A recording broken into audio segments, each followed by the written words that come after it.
Hello. Hello, everyone. How are you? So I am Mateo, co-founder of charityBay, and it is my pleasure to introduce you today to Maria, the community lead manager from Sisterworks, a beautiful charity, and Haidar, our CEO, co-founder of charityBay. Hello, guys. So good to see you today. Hello, Mateo. So good to see you. To see you too.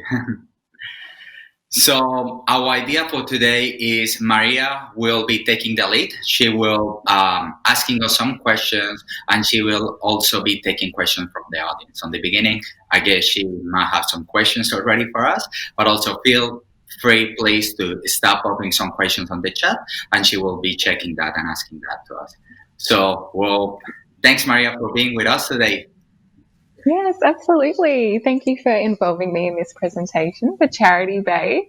I'm happy to speak and mediate on behalf of Sisterworks, a close partner with Charity Bay, and talk about how Charity Bay began its journey, its impact, and how where Sisterworks sits within that. So, as Mateo said, we are live. We have our Q&A, so we do encourage people to ask questions as we go, and we'll do our best to reply to them throughout the presentation. So we'll jump into it. I'm going to direct a question to you both, Mateo and Haidar. So you both have diverse backgrounds that focus on solving some of Australia's most important problems. So can you tell us a bit more about your journey, where you started and how you ended up where you are today? Thank you for that, Maria. I suppose I'll start. Thank you for a lovely introduction, Matteo, and such a pleasure to be here this morning. I suppose I could go ahead and address that question. We both, excuse me, sorry, we both come from quite a diverse background, as you can see, both culturally and also professionally as well. So I started out my career journey as an aviation pilot. And it was initially how I set out and decided to come here to Australia. In the process, I went through and did a variety of work alongside, predominantly in business and with a bit of IT along the way. But throughout this journey, it became quite pronounced that there are certain elements in society where people are aware of, but no one actually chooses to address them, and no one actually does anything about it. And growing up, you always imagine that you see a problem and you think, oh, okay, there's obviously a large entity somewhere that's going to address this at some point, and they're going to do it. But I found that that's not always the case. And sometimes if you want to see change, you have to go and begin to action it yourself. So it really, the journey with Charity Bay began by having grown up in New Zealand and then moving over here about 5 years ago to Melbourne, Australia. I came to find that there's a whole heap of items that are disposed of in an unethical way, for one. But the key was these items had value, they had worth, and people were happy to part ways with them and simply just disregard them in hard waste areas. So I was always one to go through and have a look and see what I can find. And quite often I find some amazing gems and eventually bring it back to my household. But along the way, I thought, surely there's a better way to repurpose these items and somehow transition from the person that doesn't want it to someone that does actually want it, who's willing to pay money for it. And meanwhile, have that money go to charity, go to a good cause. Because obviously the person that's wanting to get rid of it is not so interested about the monetary gain. But people like myself, for example, would be happy to buy it for the right price. And so that's where Charity Bay, the founding concepts of Charity Bay was. And so basically what happened was one afternoon I thought, okay, I have no idea what to do. I just have this little basic concept of shifting unwanted items from households into the possession of people who want it and direct the proceeds to charity. So I was like, let's start. It can't be, obviously it's a great task and a great deal ahead, but let's see how we could somehow do it. So I began some basic development on an elementary marketplace that allows people to list these items, allows buyers to bid on these items, and then somehow using the ACNC register, which is the Australians Commission for Non-for-Profits, that has essentially the data set of all the registered charities in Australia. I thought, okay, well, we can fetch their information somehow, allow the donor to nominate a charity they'd like the proceeds to go to, and then get the buyers to go and bid on it. And that's really how it all began. I suppose let Matteo, if he'd be kind enough to elaborate on his journey from here. Sure. Well, it is exactly how charityBay started, and well, I'll tell you a bit of how I arrived to charityBay. And it is that, well, I have been in Australia for a bit over 5 years, and 1 year after I arrived, I started also my venture here. So I'm an economist. I was working in a bank in Colombia. I did some volunteering. I helped children. I helped some of the charities there. But my real passion for social change was discovered here in Australia. So 1 year after my arrival, I created a company that was supporting the Latin community. So I found out that we are an increasing and a growing community over here. But sometimes we feel a bit lonely and we are very far from home. So I started creating some moments where we can gather, share our culture, have some nice things together. And as it grew, we had the opportunity to support more causes. So we had the opportunity to donate to the bushfires. We had the opportunity to donate some other causes within the Latin community. Then everything was with the perfect time, because then Haidar told me about the idea and I fell completely in love with it. I started supporting him, talking maybe we can do this, you can do this, I can help you with this. And then everything started in September last year. We shake our hands and then we said, okay, let's do it. Let's put all our hard work into this, because we can certainly change how people are diverse, how people are helping the charities and how people are actually connecting with those who are in the field helping others. So, well, yeah, that's a bit about how I end up on this beautiful journey. Wonderful. So, yeah, you can tell that you both are very purpose driven in your work. So, can you tell us more about why founding a purpose-led business was so important for you both, and how that purpose guides your decisions in your work? Oh, Sure. Hi, sorry, I'll direct the question to you. Yeah, no problem there. So, as you can see, we both. I also mentioned in the first question there, we both come from ethnic backgrounds, and originally, my background is from Iraq, which is a developing country in this point in time, and Matteo as well being from Colombia, and so naturally, both of us have this inherent desire to help. Because we're privileged enough to be living in this beautiful nation, in this beautiful country that ultimately, life is easy, and it's hard not to take it for granted, because everything sort of runs and operates so smoothly and so magically. And so when, the idea came about of repurposing these unwanted items, the reason why charity was a point of a call for the proceeds is because in my event, and it was so pronounced as well when I met Matteo, he was a bit the same, that we both want to help and we both have this intention to help, but it's so difficult because we imagine I'm just one person living in an apartment building. How am I going to help migrants and refugees who are coming to this country, for example? How am I going to help people in Iraq? It seems far-fetched. But then when you think about it, really, there are registered charities whose main purpose and main mission is to actually conduct that help and to help those that are in need. Except quite often charities, they're having to look around and find resources, and they don't have the ability to invest as much time as they like to in actually fulfilling their cause. So this was really one of the main reasons why we wanted to lead this purpose-driven business, so that we can bridge the gap between those that want to help and those that do, being the charities. And yeah, just really make it as easy and accessible for everyone as possible to support their local cause or their favorite cause. Yeah, yeah, that's wonderful. And Matteo, if I can ask you, what makes this time now so perfect for you guys to start up charityBay and kick it off? That is a fantastic question because, well, even without realizing on September last year, now it is more and more pronounced that the society is ready. Now people are asking for change. They want change. They are not passively just looking into the present. They are actively improving the future, and they are doing good. We all want to do good.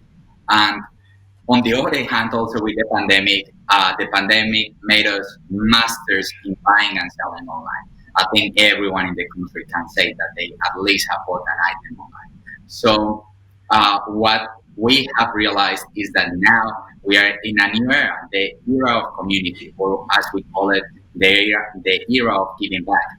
And we can do what we want. I mean, we can do good. We can improve our future, all of us, and each of us, by doing an activity that we are all familiar with. We can like not only buy an item online, but we can buy or sell, giving that a social cause or helping a social cause by doing all of those activities. Now every person can discover their power to help, and it is the right time to do so. Just to start and continue filling out those causes that will improve our future. Yes. And yeah, just delving further into charityBay and who you work with. Matteo, what do your customers look like at charityBay? Um, it is something that we have been discovering. Probably different customer will be also arriving as the journey grows. Um, we have seen that as we are a three-sided marketplace where we have the charities, we have the buyers, and we have the sellers and donors. On each of those sides, we have two key early adopters. So with the charities, we have seen charities that are looking to do online fundraising of some of their items like online galas, or charities that were running op shops and now they also want to run their op shops online. In both cases, we are offering free setup. They don't need to have any technical requirement. It is even free to do all these things and interact within our marketplace. They are not limited by time, by audience, no location, because we offer also freight nationwide. So that was from the charities. From the buyers, we found that, especially also with the op shoppers, that now they can find treasures from 99 cents. Most of op shops are sadly closed, but we are offering them the option to steal every purchase that they do. They can see where the money is going, and they can track even all the impact that they're doing with that money. And the same for buyers with purpose. Like now, again, they can track what is the impact that they're doing, and they finding amazing articles that people are donating to their favorite causes. In case of the donors, it is we have two different audiences that we have seen. One is the audience of people that want to support their cause or that actively supporting their charity or a cause that they're familiar with, and they want to support that even further. So now it's not only about money, but they can donate items, they can donate services, and the charities will receive money like to action their plans, and also people donating items to charities and to op shops. Now they have a wider possibility to choose which cause they want to help with those items. The items are picked right from the doorstep, and well, they can even track like where the money is going and see how they are creating some impact with those Mm-hmm. Okay. And hi, Di, if I can ask you now, what makes charityBay different to other organisations and businesses that work in a similar space? Sure. I just need to take a moment to appreciate some fantastic questions coming from your end and incredible answers as well from Matea. So our key differentiating factor, I suppose, is that we are impact driven. and our main focus is to generate impact. So naturally, most people would know and realize that there are existing marketplaces online which have been established for quite a long time, and they have a great array and diversity of items. And so rather than coming into the market to compete with, say, Gumtree or eBay or Facebook Marketplace even, our idea is to leverage their power and work alongside them to fill in a niche that they currently do not provide, and that is the buying and selling of secondhand items for purpose. So that's really our key differentiating factor. Is yes, ultimately, it's a simple buy and sell operation. The difference is the donor is not receiving any funds for his purchase, and he's able to help the for his donation. But also he's able to help his favorite cause. Mm-hmm. Okie doke. Now, I want to say thank you to some of the people that are watching the live stream, because we've had a couple of questions come through, and one of them I think ties in very neatly with the next question I have planned. So, yeah, Haida, I wanted you to sort of expand a bit more on the success of charityBay and how it's helped the customers that interact with your platform. We've had a lovely listener called Ronnie ask about some positive early traction that your company has achieved, and I think this will tie in closely when you sort of expand on some case studies of the impact of charityBay and your success so far. Sure. Thank you, and thank you, Ronnie, for the question. So basically, we like any startup organization, we had very humble beginnings, naturally, but we went with our official release in April. And since that, we've seen approximately just over 2,000 items go through our platform, which equates to approximately about 15 tons of items that didn't end up in landfill because they were repurposed and rehomed. From that, we were able to send approximately, and counting, of course, near 60 checks to different charities. And in some events, some charities have received multiple checks.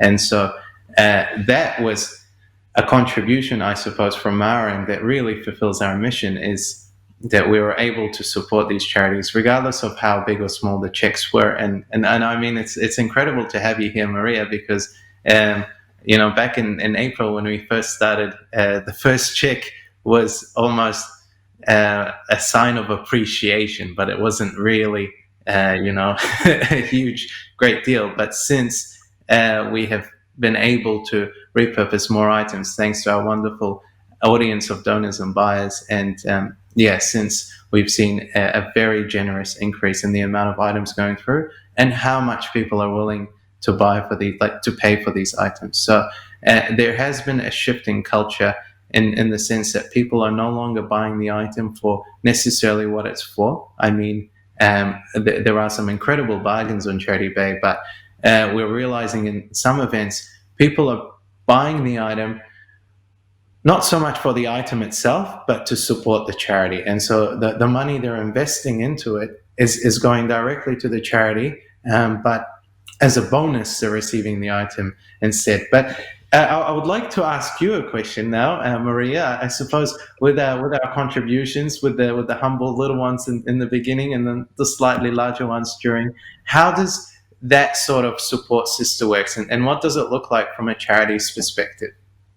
Yeah, absolutely. No, I'm happy to be here to speak of the impact of charityBay and your donations on your charity partners. Yeah, I'm the community relations lead at Sister Works, and we're a non-for-profit social enterprise that supports migrant, refugee and asylum seeker women as they're integrating into their early lives in Australia. And I've sort of working closely with you guys throughout the year. It's been amazing to see how those donation checks have developed. I think it's a wonderful sign of how that early traction, as Romy was asking about, of your organisation of charityBay. Because we had very humble initial payment of around $1, and then there's been some donations that come through of hundreds of dollars. It's really incredible to see. It's beautiful to see people supporting both charityBay and SisterWorks through the charityBay platform. The donations that come through from charityBay are impactful and really quite meaningful. Not only are you contributing to more eco-conscious consumption in selling off your items and recycling them and promoting them to be reused, but any donation that comes through and is directed towards SisterWorks is having a direct impact on one of our women's lives. And I say that sincerely. Truly, any donation that comes through to SisterWorks has such a large impact on the women that we support. Being a social enterprise, a large component of that functions through a retail store. So we have a retail store in Richmond where we sell artisan products that are handmade by our women, and 50% of the profits from these products go directly to the woman that has made it, and then the rest is reinvested into SisterWorks as a broader organisation. We run weekly workshops with our women to support them in all sorts of different areas in their life. So we have that social enterprise component where they're able to get a bit of a financial incentive, which is so empowering for these women. A lot of the time it's their first paycheck or their first income in Australia. So for them to see the possibilities of gaining economic independence in this new life in Australia is just so powerful for their self-esteem. These production workshops are also coupled with business development workshops. So if we provide those pathways for women for further educational and employment opportunities beyond SisterWorks. This also includes an e-hub where the women learn IT and digital literacy, which is all the more important now. And as we're seeing now during COVID especially, we all need to know how to function online. And if you don't, it can set you back. It can be a big obstacle to obtaining work, especially when you're in a vulnerable position like our migrant women. And another really core component of SisterWorks and our workshops is the social connection that we provide for our women. We have multiple art therapy, music therapy, social connection classes that are scattered between our social enterprise production and business development that prosper the emotional and mental health of our women. Having a community of people that have been through similar challenges and experiences, somewhere where they belong, where they're listened to, where they're able to tell their story of hardship and be listened to with empathy is absolutely crucial. If they're socially supported, then the opportunities for them flourish from that. So, going back to the donations from charityBay, all the money that comes through is an investment in our women's lives. So it's just incredible to see. It's incredible to see how this relationship is developing with charityBay, and we only hope that it will develop further and we can see more donations come through.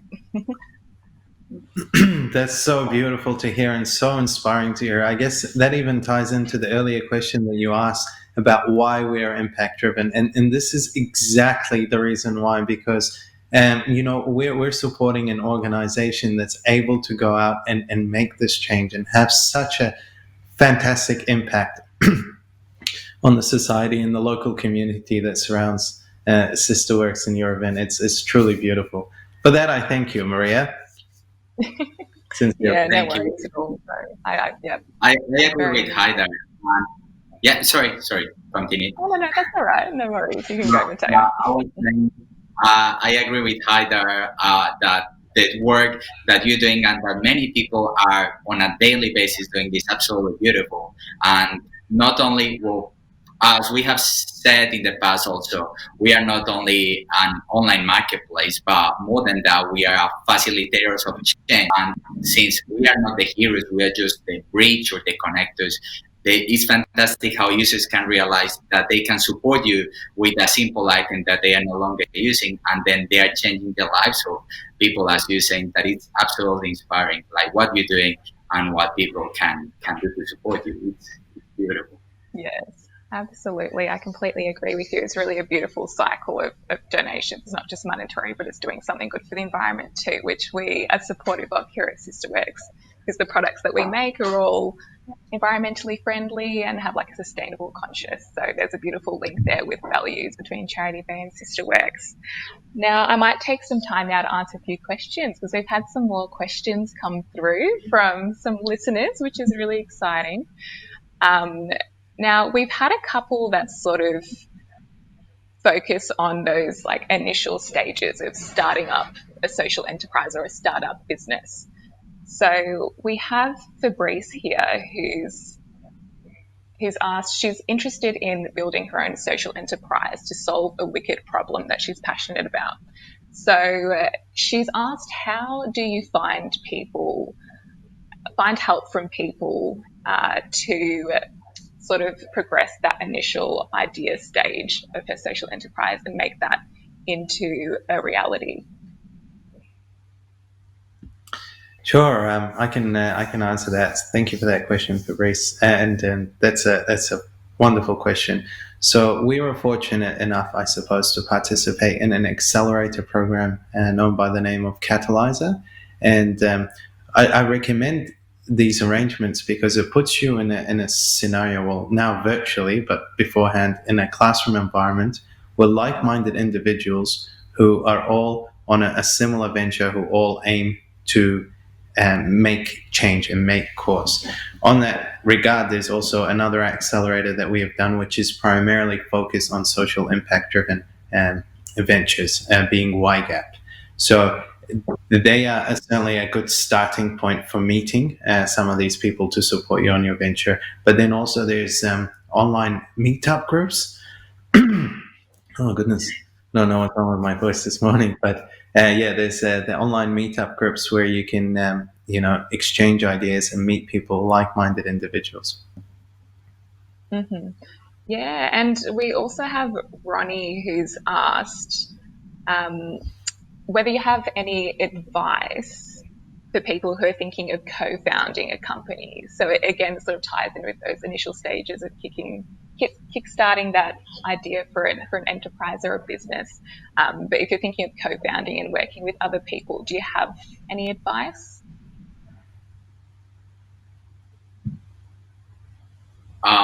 Well, in my case, and then Haida can also mention about his case, well, his case with me, but also when I started with Agricolor, and then also I had my friend David that joined some months after. I think that everything is also comes back to the core of the relationship and how each person can complement each other. So in all the cases, and I believe that with Haida is the same, we have different aptitudes, different skills, and we complement each other and we understand that sometimes we might not agree. Sometimes he will say one thing, I will say another thing. But the most important is that we realize that the foundations have to be there and that you have to give or allow the other person also to have that opinion. Even whether you started the journey by yourself and then someone else joined, or if you just join it, like it has to be an equal set. It has to be an equal opportunity for people to progress because many times we are wrong. Many times we have to have that detachment and that second perspective to progress. And many times also the ideas not changed it. So it is not just simply being stubborn, but having the opportunity to have an open discussion. And always, always, even if it is 1 year after, 5 years after, like have that relationship where you can talk to that person, you can say, you know what, I don't like what you're saying. I think that this is better. And that way, like reporting on the progress of the startup or the progress of the project itself rather than their own personal progress, that'll be probably very successful. I don't know, Haida, if you agree with me. I think it's a very comprehensive answer that you've provided there, Matteo. It's the way I look at it is it's like a relationship. You're entering into potentially what could be a 5 to 10 year, sometimes a lifelong venture, and you need to understand each other's strength, weaknesses, open communication about everything, and also confront situations as they arise rather than sweeping them under the carpet and having some form of hostility. And always key is to detach from the entity itself. And so in our case, I'm Haida, Mateo's Mateo, and then we have charityBay. And the actions that we do are for the benefit of the organization and the entity and not necessarily our own agendas. Mm-hmm. Yeah, yeah. Okay, so wonderful advice there. We have another listener, Paul. Hello, Paul. So he said, "Hi guys, love the platform." And he wants to know more about, so once a donor selects to give to a chosen charity, is there like a continual option to sort of stay updated with the charity afterwards rather than it just ending with the donation happening? Is there a way for them to engage further and more long term with the charity after they've donated?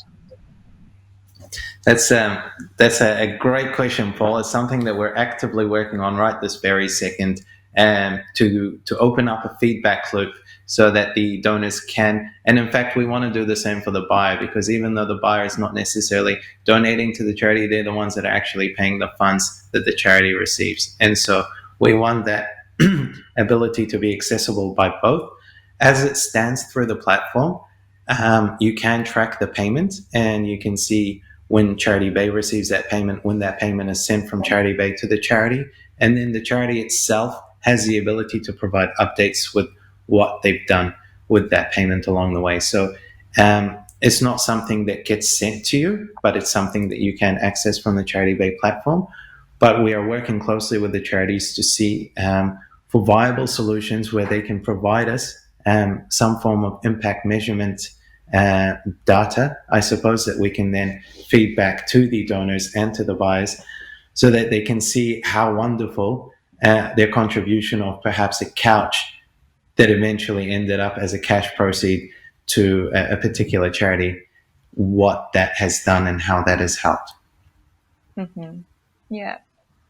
That's something that Sister X is engaged with too through our portal. We try and like update with posts of what's going on at the moment and how the money's contributing.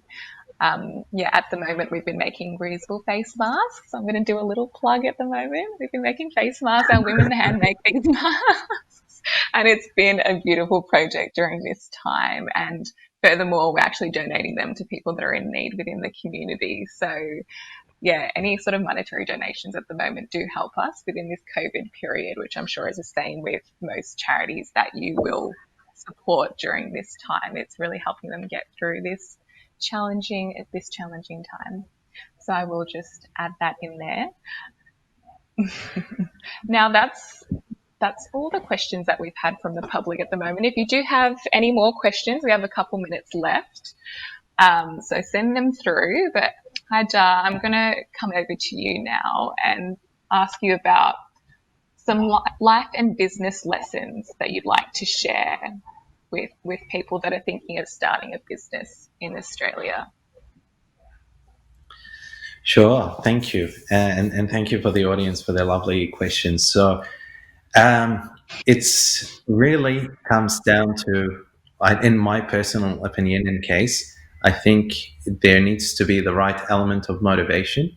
I'm not going to sit here and say that it's hard. It's not hard so long as you have the correct driving force behind the occasion, because naturally with any venture, whether it's an academic one or a professional one, there are days where it's challenging, where are days where you don't necessarily see what's on the other side, and you go, am I on the right track? Am I doing the right thing? But so long as you have the correct motivation and the correct driving force, then you're able to penetrate through and get through to the greater side. Of course, working alongside people, I've been very fortunate to have met Mateo early on this venture, because doing it alone can be very difficult, because it's a lonely environment.